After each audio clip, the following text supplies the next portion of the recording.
আমার প্রাণ প্রিয় উস্তাদ, সেরা জীবনের সেরা দুইজন উস্তাদ এই নোয়াখালীর। একজন নোয়াখালী তো বৃহত্তর নোয়াখালীর, এখন ফেনী মনে আলাদা জেলা না, ফেনী জেলার লালপুর থানার হযরতুল আল্লাহ মুফতি সাইদ আহমদ সাহেব রহমাতুল্লাহ আলাইহি, নানুপুরি হুজুর রহমাতুল্লাহ আলাইহির খলিফা। আমি হুজুরের কাছে হিদায়াত সালেস পড়েছি চট্টগ্রাম নানুপুর। হুজুর আমাকে হিদায়াত সালেসের সেমাহি পরীক্ষা, প্রথম সাময়িক পরীক্ষায় হুজুর আমাকে 98 মার্ক দিয়েছিলেন। আর হুজুর বললেন হাতের লেখা আর একটু সুন্দর হলে তাকে 100ই দেওয়া উচিত ছিল। দ্বিতীয় নম্বর উস্তাদ, তিনি আরো মুরব্বী আমার। আপনাদের এই চৌমোহনী কোন দিক? সেই চৌমোহনীর হযরতুল আল্লাহ হযরত মাওলানা শফিউল্লাহ সাহেব রহমাতুল্লাহ আলাইহি আমার প্রাণ প্রিয় উস্তাদ। বলতে গেলে আমার চোখ থেকে পানি চলে আসে। সময়ও কম, কি বলবো বুঝতে পারছি না, তারপরে অল্প একটু। আমি রাতের বেলায়, ওলামায়ে কেরাম জানে, রাতের বেলায় হুজুর বুখারী শরীফ পড়াইতেন। তো আমাদের ক্লাসে 55 জন ছিলাম তখন গহরডাঙ্গায়। আমি হুজুরের ডাইন পাশে বসতাম। তো রাতের বেলায় হাদিসের রিডিং ইবারত আমি পড়তাম। বৃহস্পতিবারে বিকেল বেলায় একদিন হুজুরকে বলতেছি, আমরা 3-4 জন, আমি সহ আরো 3-4 জন, হুজুর আমরা একটু ওয়াজ শুনতে যাব, পাশে একটা মাদ্রাসা, বড় গুনি মাদ্রাসা কয়। তো হুজুর বললেন রাত মে ঘন্টা হোগা, বেশিরভাগ উর্দুতে কথা বলতেন, রাত মে ঘন্টা হোগা। তা আমরা বুঝছি যে তোমরা গেলি যাও, আমি কিন্তু পড়াবো। আমাদের তো ছুটির দরকার, এই জন্য আমাদের পজিটিভটা আমরা ধরে নিছি। হুজুর বললেন রাত মে ঘন্টা হোগা। ফাঁকে যে কথাটা বলবো বলে সরে চলে গেছি, সেটা একটু না কেউ পারতেছি না, একটু মনে করে দিয়ে। সেটা হলো কোরআনে কারিমের বয়ানের মজলিসের আদবও কিন্তু আল্লাহ তাআলা কোরআন শরীফের ভিতরে বর্ণনা করেছেন। কি আদব বলতো? ওয়াইদা কুরিআল কুরআনু ফাসতামিউ লাহু ওয়া আনসিতু লাআল্লাকুম তুরহামুন। যখন তোমাদের মাঝে কোরআনে কারিম রিডিং তিলাওয়াত করবে, যে আমার আগে হাফেজটা পড়ে গেলেন না, এরকম রিডিং হবে অথবা তার তরজমা তাফসীর হবে, ওই সময় ফাসতামিউ, হুকুম কার? ফাসতামিউ, অন্তরের কান দিয়ে শোনো। কতিউ দালা কতিউ সুবুত জন্নু দালালা, এর দ্বারা ওয়াজিব প্রমাণিত হয়। ফাসতামিউ, অন্তরের কান দিয়ে শোনো। তো কোনো কথা যদি অন্তরের কান দিয়ে শুনতে হয়, তখন আপনার অবস্থাটা কেমন হবে? ওই হালিয়া, ও মানে এবং না। ফাসতামিউ ওয়া আনসিতু, অন্তরের কান দিয়ে শোনো এবং চুপ থাকো, এ না। ফাসতামিউ, অন্তরের কান দিয়ে শোনো এমত অবস্থা যে তোমার মুখের কাজ বন্ধ রাখো। ওয়া আনসিতু ওই হালিয়া, যারা হালেকে তুমি আপনি মুখটা বন্ধ রাখো, এমত অবস্থা যে তোমার মুখের কাজ বন্ধ রাখো। তো বয়ান করার, বয়ান শোনার সময়, তেলাওয়াত শোনার সময় মুখের কি কি কাজ, সেই কাজগুলো বন্ধ রাখার অর্ডার কার? 1 নম্বরে মুখের কাজ কথা বলা। বয়ান চলাকালে কথা বলা যাবে না, অজিব তরকের খেলাফ, অজিব তরকের গুনাহ হবে।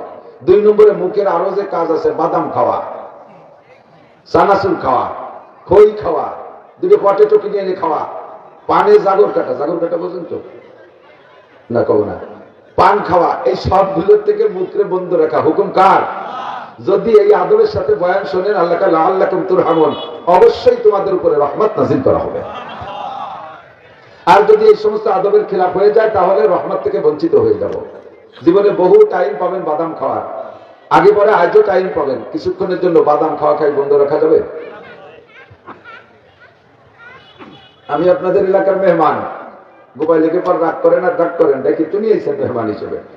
তা আমি আপনাদের মেহমান, আমি মেহমানদের মাইক দ্বারা বকবকতি লাগাই দিয়ে, আর আপনারা বাড়িওয়ালারা যদি বাদাম খান, কত বড় অসামাজিকতা না? মেহমানদের কাছাকাছি বসাই দিয়ে বাড়িওয়ালারা ঘরের মধ্যে যদি খায়, আর থালবাটি শব্দ আর তরকারির ঘেরান যদি নাকি আসে, তো বিরক্ত তো লাগাই স্বাভাবিক। আর বাদাম তো এমনই একটা খাবার যার ঘেরান খানিক জায়গা নিয়ে মোটামুটি পৌঁছে যায়।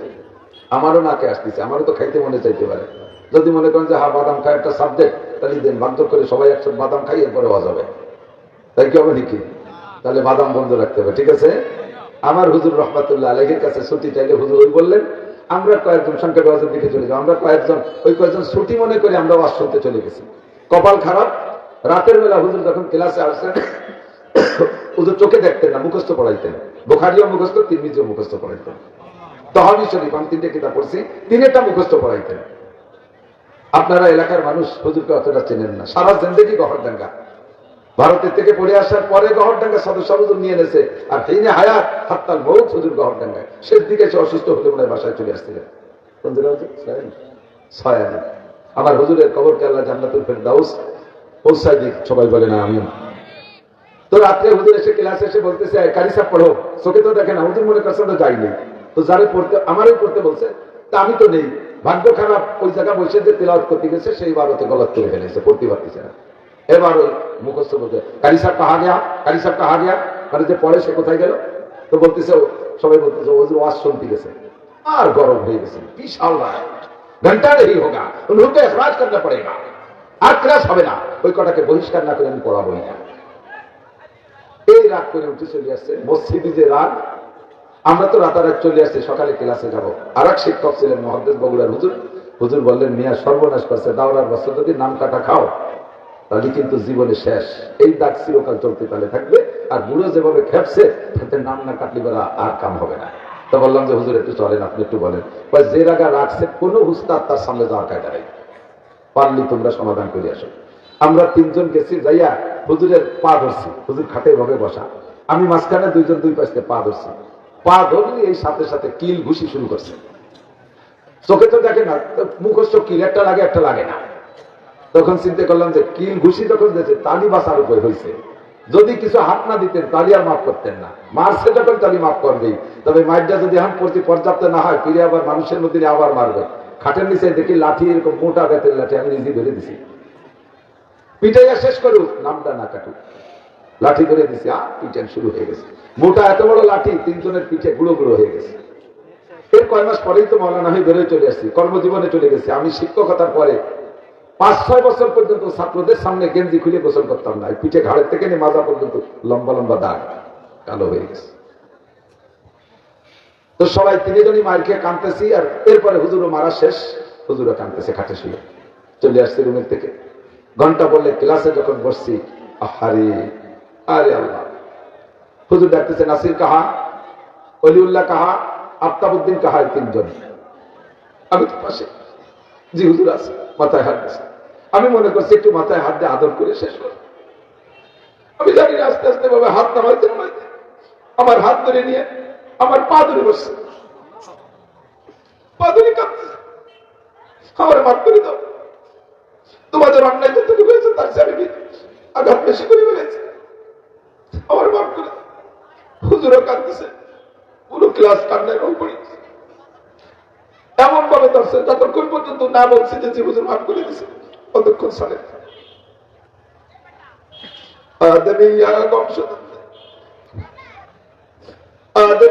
গমশুদন্ত মুলকে খোদা কর গরে সদর নশিন সচ্চে কালো সাগ সাগন পুরকশি ইজ্জতে দানা গুজরত নওমতে না দালসি কম কবু মাদর গুজরত সাগ সাগন পুরকশি জাগহা জাগা গিরফত বুলবুলা হয়রা পরি সোহবতে আদল গুজরত দাওরে বে আদল রসিদ। সোনার মানুষগুলো চলে গেছে, গোড়া গাধায় দুনিয়াটা দখল করে বসে আছে। কাকসুকুনে ফুল বাগানের ফুল দখল করে বসে আছে, বুলবুল পাখি ফুল ভাগে পাচ্ছে না। সোনার মানুষগুলো চলে গেছে। ক্লাস শেষ হইল কান্নাকাটির ভিতর দিয়ে, মনে করছে এ পর্যন্ত শেষ। এবার মসজিদে যাইয়া, জামে মসজিদ, মাদ্রাসার মসজিদ, 1400 ছাত্র শেষ হলো, এখন অনেক হয়ে গেছে। সব শিক্ষকরা উপস্থিত। জোহরের নামাজের পরে দাঁড়াইয়া বলতেছে, সকলে একটু বসে। বসছে।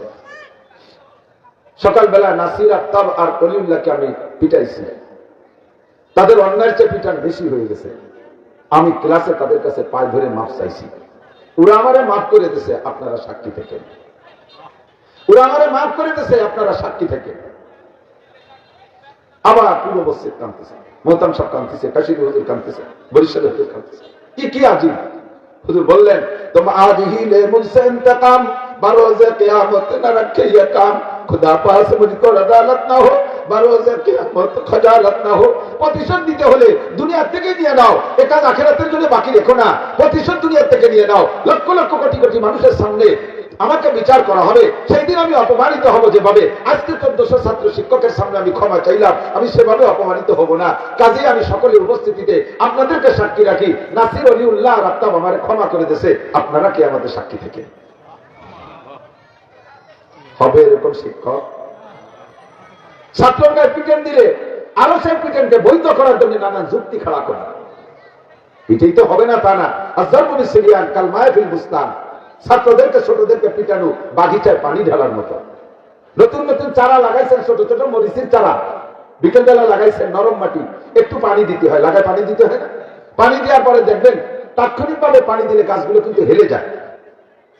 ছোট ছেলে আপনার একটা সাথে আছে, সে বলতেছে, আব্বু এই বাকি গাছগুলো পানি দিয়েন না, পানি দিলেই তো কাছে পড়ে যায়, পানি দিলেই তো হেলে পড়ে যায়। ছেলের কথায় 10টা গাছে পানি দেন নাই, 100 গাছে পানি দিয়েছেন, 10টা গাছে পানি দেন নাই।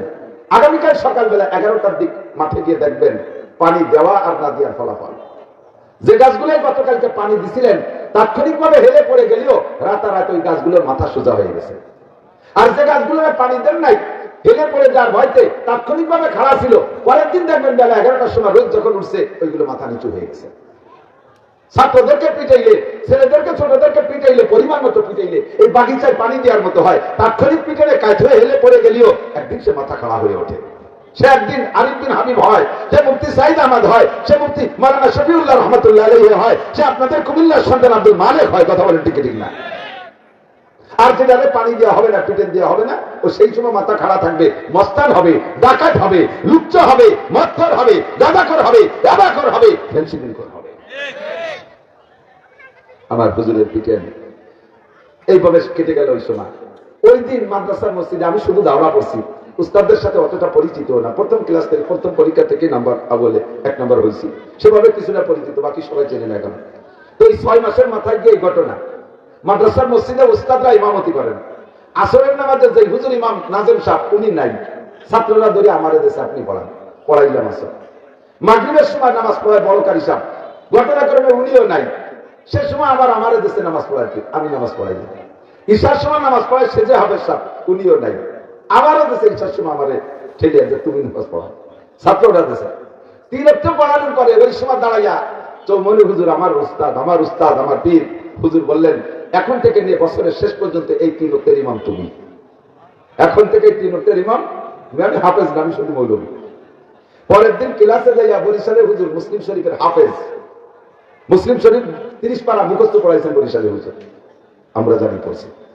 তো বরিশালের হুজুর পরের দিন ক্লাসে যে বলতেছে, মিয়া গতকালকে বুড়োর লাঠির বরকত পাইছো? গতকাল বুড়োর লাঠির বরকত পাইছো? দহরডাঙ্গা মাদ্রাসার মসজিদে মোহতাম সাহেব, কাশির হুজুর, বড় হাফেজ সাহেব, চৌমান হুজুর, বরিশাল হুজুর, কোটালী পাড়া হুজুর, বগুড়ার হুজুর, সব মুহাদ্দিসরা তোমার মুসল্লি আর তুমি ইমাম, এই লাঠির বরকত পাইছো? আমার দিনটা খুশি হয়েছে। আহা, এই মানুষটা আপনাদের দেশের সন্তান। আমি যে হুজুরের এলাকায় আসছি বয়ান করতে, ওই রোগে আমার দিনটা কাঁপতেছে। আমি এখনো দেখি হুজুরকে একদিন এসে গেলে তো না কেউ পারতেছি না, কষ্ট হচ্ছে কিন্তু তো জানি না, শেখারও বিষয় আছে। হুজুর বলেন আদব কাকে বলে? হুজুর আদব শিখাইতেন হযরত শাইখুল মহল্লিহি, যা যেখানে রাখা দরকার তা সেখানে রাখার নাম আদব, যাকে যে কাজের জন্য বানানো হয়েছে তাকে সে কাজের জন্য ব্যবহার করার নাম আদব। কথা বলেন? বদনা, বদনা, বদনা, বদনা ব্যবহার করে কোন জায়গা তা তো জানি। নতুন বদনা কিনে আইনিয়া একেবারে নতুন, কোথায় ইউজ করেন নাই, এতে ভরে পানি এনে যদি খাবারের সময় পানি দেন দস্তারখানে।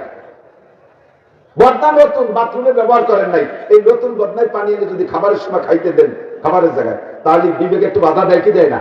তখন বদনা দেখলি কার কথা মনে পড়ে? বাথরুমের কথা মনে পড়ে। এটা আদবের খেলাফ, যতই নতুন বদনা হোক, ঠিক না? নতুন একটা সিলুমসি, সিলুমসি সেলুতে নতুন একটা সিলুমসি কোনো কাজে ব্যবহার করেন না, আজকে কিনে এনে ওর ভিতরে তরকারি রেখে আপনি টেবিলে দিয়ে দিয়েছেন, 5টা সিলুমসি বলে তরকারি এনে দিয়ে দিয়েছেন। এখনো খারাপ জায়গা ব্যবহার করা হয়নি, কিন্তু সিলুমসির ভিতরে তরকারি রেখে খাইতে বিবেকে বাধা দেয় কি দেয় না? এটা আদবের খেলাফ। হুজুর অজু বানাইছে, হুজুরের গামছা দেবো, আর গামছা পাচ্ছি না, আমার এই রুমালটা সেই সময় যেটা ছিল রুমালটা দিচ্ছে, হুজুর অজু মোছেন। হুজুরকে না না না, রুমাল তো সম্মানী পোশাক, এটা মাথায় থাকবে, এটা অজু মোছার জন্য নয়। তুমি রুমাল দিচ্ছ কেন? গামছা থাকলে দাও। দড়ির উপরে, রশির উপরে একজন এক ছাত্র ভাইয়ের গামছা নাড়া, আমি ওইটা টাইম দিয়ে দিছি, দেওয়ার সাথে সাথে এটা কি তোমার? আমি বললাম না হুজুর আরেক ভাই। তো পরেরটা তুমি দিলে কে? পরেরটা তুমি দিলে কে? এই শিখানোর মানুষ সব চলে গেছে, এখন আর শিখানোর চলে, এখন দিলেই ব্যবহার করে। আর সাথে হুজুর বলতেন রুমাইলের রুমালির কাজে, গামছারের গামছার কাজে। অনেক বাড়িতে যদি বলি ভাই দস্তারখান ছাড়া খানা খাবো না, দস্তারখান ছাড়া খানা খাবো না, দস্তারখান লাগবে, তখন দস্তারখান না পাইলে একটা গামছা মিশিয়ে দেয়। হুজুরের সামনে গামছা মিশিয়ে দিলে হুজুর এটাকে দস্তারখানে চলে ব্যবহার করতেন না। আরে দস্তারখান তো দস্তারখান, আর গামছা তো গামছা, এটা ওয়াদা করা হয়েছে, বানানো হয়েছে আলাদা কাজের জন্য, এটা দস্তারখানের জন্য বানানো হয় নাই। কাজে এরা এলাকা ব্যবহার করা আদবের খেলাফ, হযরত শাইখুল মহল্লির খেলাফ। ওলামায়ে কেরাম বুঝতেছেন কথা না? আমি আমার গামছা খান সবসময় সাথে রাখি, আসে আমার গাড়িতে সবসময়, বিমানে উঠি তাও গামছার সাথে থাকে। বিমান বালারা অনেক সময় আমার খেপায়, হুজুর গামছার সাথে দেখি আপনার ইউটিউবের মধ্যে গামছা কাঁধে, আবার বিমানও গামছা নিচ্ছে, আর কে রাখছে গামছা? আমি বললাম বেটি আমার যদি গামছা লাগে তুই দিবি খুঁজে কাটতে। রাতের বেলা অজু বানাইছি মাহফিলি যাইয়া এই অজু মুছার জন্য গামছা এক কান দিয়েছে অন্ধকারে অজু মুছতেছি, তো অজুর পানি তো মুসলি গামছাকে শুকোই যাবে, তো পানি তো শুকোই কিন্তু সাথে সাথে তেলতেলি হয়ে যাচ্ছে, পিছলে পিছলে ভাব। ঘটনা কি, পরে গামছা সরাই দিয়ে দেখতে ধরুন নাকের থেকে এতখানি পাকা মাখায় ফিরেছেন মধ্যে পুরো মুখ কিরিমি হয়ে গেছে। সেই থেকে অন্যের গামছা আমি ব্যবহার করি না, আমার গামছা আমি সাথেই দেখি, সবসময় কাজে লাগে। আমার হুজুরের থেকে শিখেছি অনেক কিছু, সেগুলো বলার সময় নাই, শুধুমাত্র হুজুরের এলাকায় আসছি বিদায় দু একটা কথা না বললে পারলাম না। আমি আপনাদের সকলের কাছে দোয়া চাই আমার হুজুরকে আল্লাহ তাআলা জান্নাতুল ফেরদাউসের আলা মাকাম নসিব করেন।